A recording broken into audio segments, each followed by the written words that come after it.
Bienvenue à toutes et à tous à ce webinaire proposé par Retraite Populaire aujourd'hui. Nous allons parler aujourd'hui du mariage et du projet de naissance sous l'angle de la prévoyance. C'est pourquoi je suis accompagné aujourd'hui de Sandrine Duvoisin, responsable de la clientèle privée. Bonjour Sandrine. Bonjour Sébastien et bonjour à tous nos auditeurs et auditrices qui nous suivent de notre webinaire. Avant de commencer dans le vif du sujet, je vais vous présenter en quelques mots Retraite Populaire, un portrait de Retraite Populaire. Il s'agit d'une institution de droit public sans but lucratif, active depuis plus de 110 ans. Elle est présente à Lausanne, à Yverdon-les-Bains ainsi qu'à Nyon. Son rôle est de promouvoir l'accès à la prévoyance pour tous.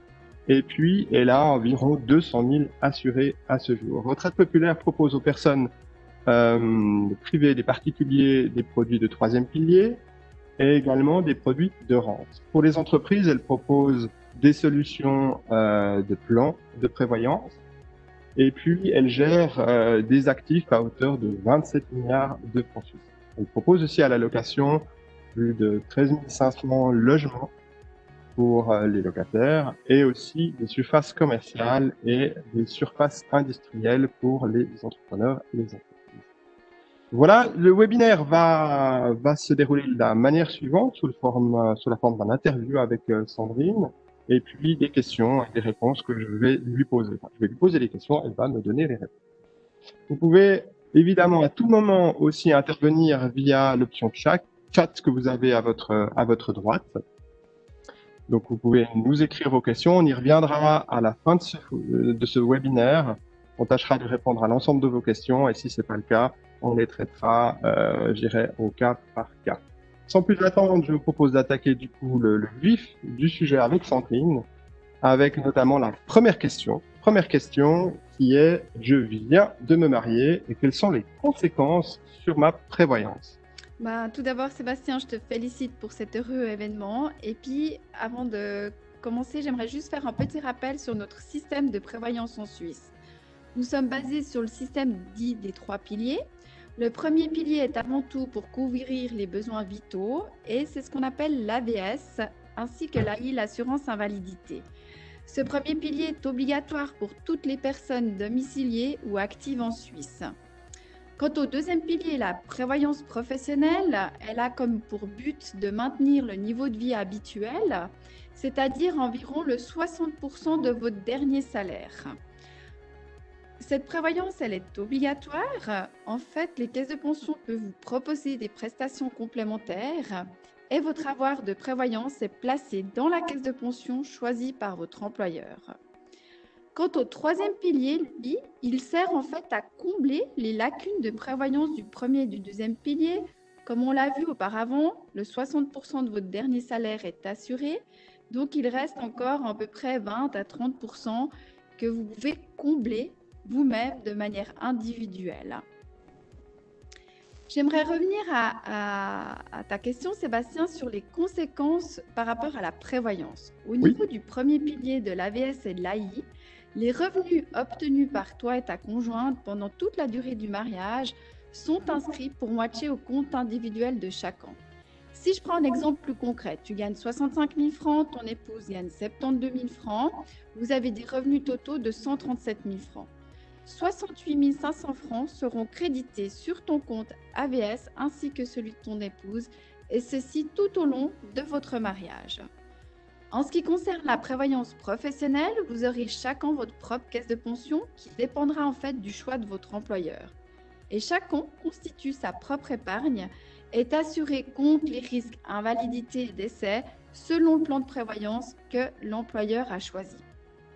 À ce sujet, et afin de connaître ton épargne et tes prestations de risque, invalidité et décès, tu reçois chaque début d'année un certificat de prévoyance où tu trouveras tous les chiffres importants à connaître pour ta prévoyance.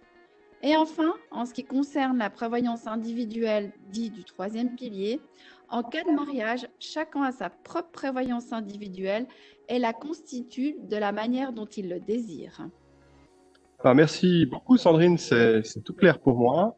Il se trouve que je me suis marié l'année passée.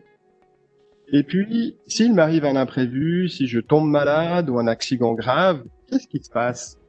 Mais en fait, Sébastien, ben, j'espère pas déjà, mais tu auras le droit à une rente d'invalidité du premier pilier, donc l'assurance invalidité, et également une rente provenant de ton deuxième pilier de ta caisse de pension. Si je reprends l'exemple qu'on a discuté avant, donc tu gagnes 65 000 francs et on va admettre que ton employeur a choisi un plan de prévoyance minimum LPP, tu auras le droit à une rente d'invalidité de 36 850 francs, dont 23 440 provient du premier pilier et 13 410 provient de ton deuxième pilier. Ce qui va quand même représenter une lacune de 15 000 francs par année si on admet que ton besoin en cas d'invalidité est le 80% de ton dernier revenu. Et si je prends pour ton épouse, nous arriverons également plus ou moins au même chiffre.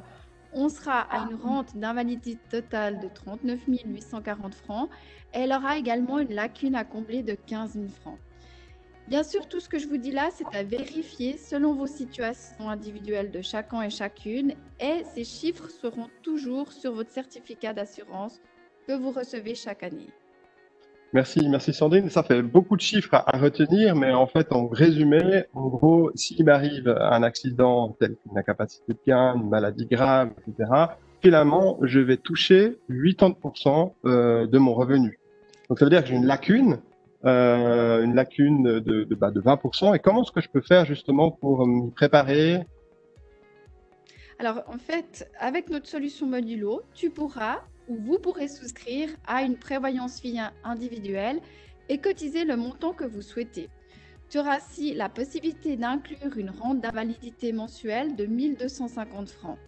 Et de ce fait, tu pourras ainsi combler ta lacune de prévoyance. Et tu pourras également rajouter de l'épargne du décès selon ta situation et tes objectifs.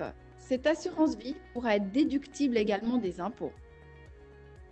Merci beaucoup, Sandrine, pour cette information. Et puis, j'ai encore un cas de figure. Je suis marié depuis 3 ans, par exemple. Et qu'advient-il si mon conjoint ou moi-même venait à disparaître suite à une maladie? Si par malheur tu décèdes, en effet, en cas de décès, aucune rente du premier pilier ainsi que le deuxième pilier ne sont versées. Pourquoi? Parce qu'en fait, vous n'avez pas d'enfant en commun ou que ton épouse n'a pas encore atteint l'âge de 45 ans révolus et 5 ans de mariage. Par contre, pour un homme, il faut avoir un enfant en commun à charge de moins de 18 ans. Le deuxième pilier, quant à lui, en fait, va prévoir une indemnité en capital de 3 fois la rente que tu percevrais en cas de retraite et sera versée à ton épouse. Cette question est très importante à se poser, surtout lors d'un premier achat immobilier et sans enfant en commun, car on constate qu'au niveau du premier et du deuxième pilier, nous ne sommes pas couverts en cas de décès. D'accord, merci Sandrine, c'est vraiment très clair. Et puis en fait, j'ai eu une assez mauvaise surprise. Ça fait une année que je suis marié. Et puis terminement, effectivement, en termes d'impôts, j'ai des impôts qui sont beaucoup plus chers qu'avant. Est-ce que je peux faire quelque chose pour diminuer cette charge fiscale? Oui, effectivement, Sébastien, tu pourras faire quelque chose. Une des solutions consiste à souscrire à ce qu'on appelle un troisième pilier lié, qui est déductible de vos impôts. Je vais reprendre mon exemple de tout à l'heure. Vous avez un revenu brut entre toi et ton épouse de 137 000 francs, ce qui va équivaut à peu près à un revenu imposable de 105 000 francs. Si vous optez chaque an de verser 3 000 francs dans une prévoyance liée, donc une assurance vie, vous pourrez ainsi économiser pour le couple à peu près 1 760 francs par année d'impôts. Ce qui veut dire finalement qu'une de vos deux primes seront payées grâce à l'économie fiscale. Les avantages de cette solution, comme je l'ai dit, tu pourras déduire tes primes versées dans cette police d'assurance pendant toute la durée du contrat. Tu n'auras aucun impôt qui sera prélevé sur la fortune ni sur le revenu pendant toute la durée de la police. Et à l'échéance de la police, un impôt en fait sera prélevé, mais à un taux réduit et séparé des autres revenus. Merci Sandrine, c'est très clair. Je pense que mon choix est vite fait. Mais quel montant je peux déduire au maximum justement sur mes impôts? Alors, tu pourras déduire, Sébastien, un montant maximum pour cette année de 6 628 francs. Si tu es affilié à un deuxième pilier, donc tu as un employeur. Ou pour 2021, ce montant en fait s'élèvera à 6 883 francs. Par contre, si tu n'es pas affilié à un deuxième pilier, tu pourras déduire jusqu'à un maximum de 34 128 francs ou le 20% de ton salaire déclaré à l'AVS. Ce montant va s'élever pour 2021 à 34 416 francs. De plus, avec notre solution modulo, tu pourras aussi inclure ou non le module invalidité ou décès, et ceci en fait tout au long de l'assurance, suivant tes besoins et ta situation de vie. Bon, bah, si j'ai bien compris, c'est que je vais devoir conclure quelque chose assez rapidement pour pouvoir alléger ma charge fiscale. Exact. Merci en tout cas Sandrine pour ces explications. Et puis dans le cas de, voilà, d'un projet de naissance, j'ai un enfant qui est arrivé au monde et puis qu'est-ce qui se passe au niveau de ma prévoyance? Ce qu'on peut dire, c'est qu'en fait, vous aurez droit à des rentes supplémentaires dans 2 cas de figure. Effectivement, en cas d'invalidité au niveau du premier et du deuxième pilier, il y aura des rentes d'enfants d'invalides qui seront dues. Mais par contre, qu'on peut constater lorsque nous avons des enfants en commun, que la lacune de prévoyance se réduit de manière assez importante et selon le nombre d'enfants que vous avez. Par contre, où il faut être attentif, c'est en cas de décès d'un des deux conjoints. Les rentes de conjoints, dans notre exemple, de nouveau, qu'on a évoqué auparavant, les rentes de conjoints et d'orphelins du premier et du deuxième pilier seraient d'environ 41 000 francs par année, ce qui va représenter également une lacune de 16 000 francs par rapport toujours à une base de 80% de ton dernier salaire. Et puis, je dirais, comme tu peux le constater, la prévoyance est propre à chaque situation individuelle et s'il y a bien un conseil que je peux donner, c'est de prendre rendez-vous avec l'un de nos conseillers qui pourra te faire une analyse de ta prévoyance et te proposer une solution modulo qui répond en fait à tes besoins en toutes circonstances. Merci, c'est très clair. Là, on a parlé du cas du mariage. Effectivement, de plus en plus de couples finalement font le choix de pas nécessairement se marier et de vivre en concubinage. Et quelle est la différence entre le concubinage et le mariage au niveau de la prévoyance? Effectivement, Sébastien, tu as raison, hein, la forme du concubinage est de plus en plus répandue en Suisse. Malheureusement, le système de prévoyance en Suisse n'est pas à l'avantage des couples qui ont décidé de vivre en concubinage. Au niveau du premier pilier, il n'y aura aucune prestation qui ne sera versée.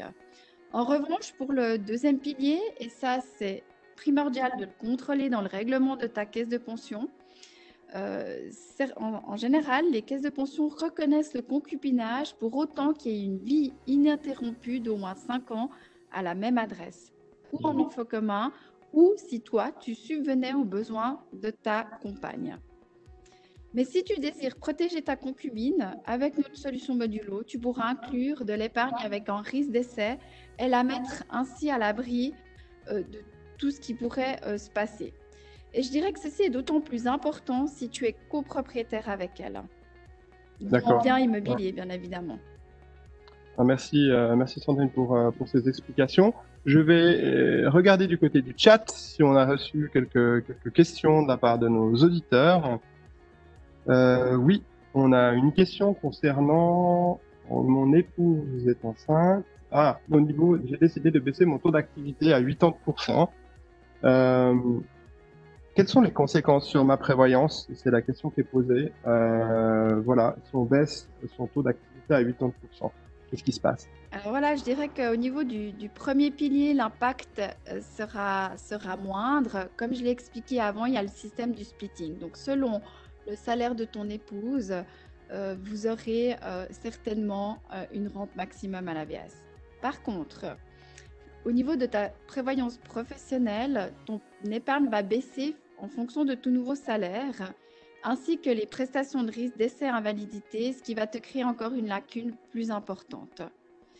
Et je dirais surtout qu'il faut être attentif, si ton salaire est inférieur à 21 330 francs, il pourrait même que tu n'aies pas du tout de cotisation d'épargne dans ta caisse de pension. Et pour remédier à ceci, tu peux de nouveau souscrire à un troisième pilier lié qui sera déductible des impôts, comme je l'ai expliqué avant, jusqu'à 6 826 francs pour cette année et pour l'année prochaine à 6 883 francs. Et comme je te l'ai déjà expliqué, je ne peux que te recommander de faire appel à un spécialiste. Merci Sandrine. Je regarde du côté de nos auditeurs si effectivement on aurait encore une question qui serait posée. N'hésitez pas à les poser maintenant, c'est un peu l'opportunité pour vous d'avoir toutes ces réponses avec Sandrine aujourd'hui. Je crois je vois pas d'autres questions dans le chat pour le moment. Ah oui, voilà, une question qui est arrivée. Voilà, y a-t-il une différence entre un troisième pilier et le rachat de prévoyance professionnelle? Oui, tout à fait, il y a une différence. Donc, au niveau du troisième pilier lié, c'est une prévoyance individuelle où il y a les maximums qu'on peut déduire. Par contre, le rachat de la caisse de pension, celle-ci, en fait, va être sous l'égide de la prévoyance professionnelle. Et là, ça dépendra toujours du règlement de votre caisse de pension, du plan de caisse de pension que votre employeur a choisi. Et pour connaître le montant de rachat de la caisse de pension, vous le trouverez sur votre certificat de prévoyance que vous recevez chaque année. Et au niveau fiscal, par contre, la différence, il n'y en a pas, vu que ce sera diminué de votre revenu imposable. Merci Sandrine. J'espère que tu auras bien répondu à la question. Il y en a une autre qui vient de tomber. Il y a plusieurs possibilités pour les troisièmes piliers, banque, assurance, etc. Quel est l'avantage de le mettre à la retraite populaire? Enfin, chez la retraite populaire, est-ce qu'il y a un avantage à le mettre en partie à la retraite populaire et en partie à la banque? Ouais. En gros, la question, c'est est-ce qu'il faut investir dans du bancaire ou plutôt au niveau d'assurance? Alors là, avec l'assurance retraite populaire, notre solution modulo, vous pouvez effectivement choisir les différents modules que je vous ai donnés, l'épargne, le décès et l'invalidité. Et ceci, en fait, répondra vraiment à votre besoin. Vous aurez aussi une flexibilité sur les montants que vous pouvez verser. Donc, vous pouvez très bien partir avec une prime de base, par exemple, de 3 000 francs. Et si vos moyens vous le permettent, vous pourriez verser jusqu'à 6 500 francs. Mais pour répondre à la question, quelle est la grosse différence avec une forme bancaire du troisième pilier? C'est que la banque, si vous tombez malheureusement malade, les primes et que vous n'avez pas les moyens de payer la prime du troisième pilier lié, personne ne va vous mettre l'argent à la banque. Vous n'avez aucune assurance, aucun paiement de prime ne serait fait. Vous avez uniquement de l'épargne. Alors qu'avec Modulo, vous aurez ce qu'on appelle la libération du service des primes et retraite populaire, après un délai convenu dans l'assurance, payera à votre place la prime en cas de maladie. Question qui tombe, tant mieux. J'ai une autre question de la part de Nicolas. Je me suis marié avec mon épouse en fin d'année passée. Celle-ci est étrangère. Elle n'a jamais travaillé ou cotisé en Suisse. Que peut-on racheter ou rattraper? Est-ce qu'on peut rattraper ces lacunes de prévoyance avec l'AVS ou la LPP? J'ai cru lire qu'on pouvait rattraper quelques années. Alors, en ce qui concerne l'AVS, non. Par contre, il y aura, comme j'ai dit, si vous êtes marié, il y aura le système du splitting pendant le mariage. Par contre, au niveau de sa caisse de pension, oui, il y aura un rattrapage possible. Attention, de nouveau, c'est toujours le règlement de la caisse de pension qui fait foi et le certificat de prévoyance que vous recevez chaque année, qui va vous mentionner les rachats possibles. Et ceci dépendra bien entendu de son salaire et du plan de prévoyance que son employeur a prévu. Par contre, pour des personnes venant de l'étranger, on peut sans autre souscrire à une prévoyance vie individuelle liée qui est en fait déductible des impôts, comme je vous ai expliqué auparavant. Et ça peut être une bonne solution pour vous, pour qu'elle puisse combler ces années qu'elle n'a pas pu cotiser à l'AVS. Merci Sandrine, j'espère que Nicolas a pu avoir sa réponse. J'ai une autre question aussi un peu plus technique de Sylvain. Est-ce que le contrat de concubinage est identique au simple concubinage? Est-ce qu'il y a une différence? Alors, je ne sais pas ce qu'il a voulu dire par la contrat de concubinage. Au niveau fédéral, il y a des partenaires enregistrés. Par contre, le concubinage, comme je l'ai dit, c'est très important de toujours vérifier dans le règlement de votre caisse de pension. Et c'est elle qui va mentionner qu'est-ce qu'elle reconnaît comme concubinage et qu'est-ce que c'est un contrat de concubinage. Et ça, j'encourage vraiment les gens pour être persuadés que la concubine sera assurée, de le contrôler dans votre règlement de caisse de pension.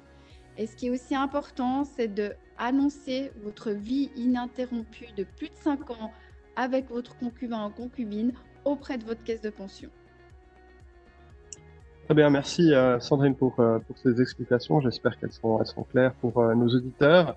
Je vois pas d'autres de questions pour le moment. Ce que je vais faire, ce que nous allons faire, c'est clore ce webinaire.